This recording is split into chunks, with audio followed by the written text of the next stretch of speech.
Had to go there, और ये क्या था, तुम्हें वहाँ जाना है, तुम्हें वहाँ जाना है, you have to go there, but तुम्हें वहाँ जाना ही है, you have had to go there.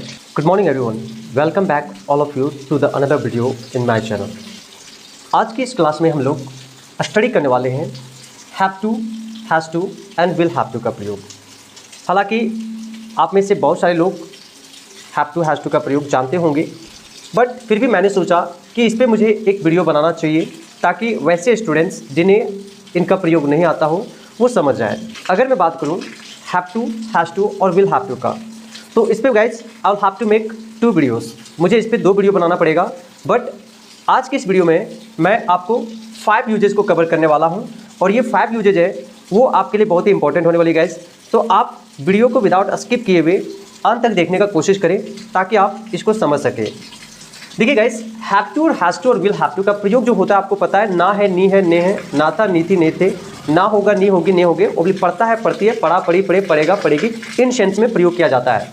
और इसका जो प्रयोग किया जाता है वो कंपल्सन, ऑब्लिगेशन और नेसेसिटी की बात करने के लिए किया जाता है। कंपल्सन मजबूरी, यानी जो मजबूरी होता है उस चीज़ को बताने के लिए, जैसे मुझे उसे पैसे देना पड़ता है, मुझे घर को चलाना पड़ता है, ये नेसेसिटी भी है, एक तरह का कंपल्सन भी है, तुम्हें पैसे देना ही पड़ेगा, मुझे यह काम करना ही पड़ेगा। तो इस तरह से कंपल्सन, ऑब्लिगेशन, नेसेसिटी, इन चीज़ों को बताने के लिए ही इसका प्रयोग किया जाता है। तो मैं बात करूंगा कि कंसेप्ट नंबर 1 में आप समझिए कि यहाँ पे जो subject plus have oblique has to plus V1 plus object का जो प्रयोग किया गया वो ना है, नी है सेंस के लिए किया गया है, या पढ़ता है, पढ़ती के रूप में, राइट। मुझे जाना है, आई हैव टू गो, मुझे जाना है, आई हैव टू गो। उसे स्कूल जाना है, he has to go to school. He के साथ तो हैज़ लगता है, आपको पता ही होगा। मुझे स्कूल नहीं जाना है, अब आप कहोगे सर यहाँ पे 2 तरह से आप सेंटेंस को ट्रांसलेट किए हो, I don't have to go to school, I have not to go to school. Guys इसे डोंट से भी नेगेटिव में बनाया जाता है और डायरेक्टली हैव नॉट से भी नेगेटिव बनाया जाता है। तो आप दोनों तरीके से बना सकते हो, I have to go to school, I don't have to go to school.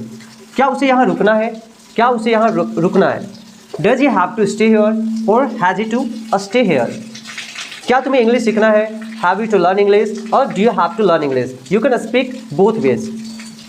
Concept number 2 में ये है subject plus had to plus V1 plus object. यहाँ पे हैड टू प्लस V1, ये ना था, नी थी, पढ़ा, पढ़ी, पढ़े के सेंस में इसका प्रयोग यहाँ पे किया गया है।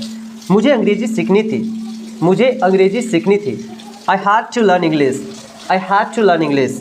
उसे स्कूल जाना था, he had to go to school, he had to go to school. हमें वहाँ नहीं जाना था। अब मैं बात करूँ नेगेटिव का, तो नेगेटिव 2 तरीके से बनाया जा रहा है यहाँ पे, we have not to go there और we didn't have to go there. ये सिंपल पास्ट टेंस के अनुसार से इस पे डिड लगाया गया यहाँ पे, we didn't have to go there, और यहाँ पे सिंपल प्रेजेंट टेंस के आधार पे यहाँ पे डोंट और डजंट का प्रयोग किया गया है। नंबर 3, ये फ्यूचर में इसका प्रयोग किया गया है, subject plus shall oblique will plus have to plus V1 plus object. Future ना होगा, नहीं होगी या पढ़ेगा, पढ़ेगी सेंस में यूज किया जाता है। तुम्हें सोचना होगा या तुम्हें सोचना पड़ेगा, you will have to think, you will have to think. मुझे देखना पड़ेगा, I will have to see. तुम्हें यह काम को करना पड़ेगा, you will have to do this work. Hope you understand this 3। अब मैं बात करता हूँ नंबर 4।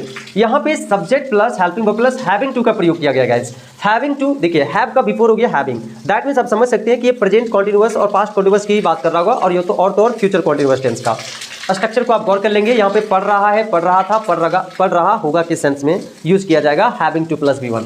जैसे मुझे झूठ बोलना पड़ रहा है, मुझे झूठ बोलना पड़ रहा है, I am having to tell a lie. मुझे अब दवाई नहीं लेनी पड़ रही है, I am not having to take the medicine, I am not having to take the medicine. उसे पछताना पड़ रहा था past continuous tense, he was having to repent, he was having to repent. मुझे ऐसा करना पड़ रहा था, I was having to do so, I was having to do so। उसे सोचना पड़ रहा होगा, future continuous tense, he will be having to think। तो ये रहा है, पढ़ रहा है, पढ़ रहा था, पढ़ रहा होगा, पढ़ रही होगी के सेंस में ऐसे आप प्रयोग करोगे हैविंग टू का। अब नंबर 5 है, वो थोड़ा कंफ्यूजिंग है गाइस, और इसको आपको ज़्यादातर समझना है। ये चारों तो आपके लिए आसान था, बट ये 5th नंबर में जो है वो थोड़ा डिफिकल्ट है। यहाँ पे स्ट्रक्चर को गौर कर लेंगे एक बार, subject plus have oblique has oblique had oblique will have to, फिर उसके बाद देखिए हैड टू है। ये इतने हैव हैज के बाद भी एक की ओर यहाँ पे हैड टू आ गया, right. Have, has, had, will have plus had to plus V1 plus object. कुछ एग्जांपल से समझिए, तुम्हें वहाँ जाना ही है। देखिए अब इसका जो प्रयोग किया जाता है वो जाना ही, खाना ही, पढ़ना ही, हंसना ही, मतलब भर में ही जुड़ जाएगा, ठीक है। हिंदी सेंटेंस ऐसे ही होगा, तुम्हें वहाँ जाना ही है, you have had to go there, और ये क्या था, तुम्हें वहाँ जाना है, तुम्हें वहाँ जाना है, you have to go there, but तुम्हें वहाँ जाना ही है, you have had to go there, तुम्हें वहाँ जाना ही था।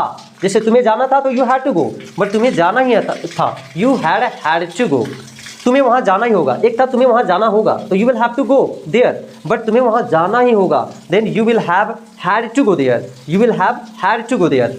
तुम्हें उसके साथ जाना ही नहीं है, ये नेगेटिव में सेंटेंस को मैंने लिया है। यू देखिए, तुम्हें उसके साथ जाना ही नहीं है, you have not had to go with him, या फिर कह सकती है you don't have had to go with him. तुम्हें उसके साथ जाना ही नहीं था, you had not to go with him, ये तो हो गया तुम्हें उसके साथ जाना नहीं था, बट तुम्हें उसके साथ जाना ही नहीं था, you had not had to go with him, और यू डिड नॉट या you didn't have had to go with him. इस पे आप 2-4 सेंटेंसेस और बनाएंगे तो इससे आपकी जो डाउट है वो क्लियर हो जाएगी। तो ये 5 यूजेज आज की वीडियो में मैं आपको कवर किया हूँ गाइज, और हैव टू का कुछ और भी यूजेज है जो मैं सेकंड वीडियो में उसको बताऊंगा, और आज की वीडियो में मैं इतना ही बताना चाहूँगा। तो गाइज, अगर आपको अभी भी कोई कंफ्यूजन है तो आप कमेंट बॉक्स के जरिए से आप मुझ तक अपनी क्वेश्चन को पहुंचा सकते हैं, और आशा करता हूँ you must be liking this video. Thank you very much, that's all in today's class.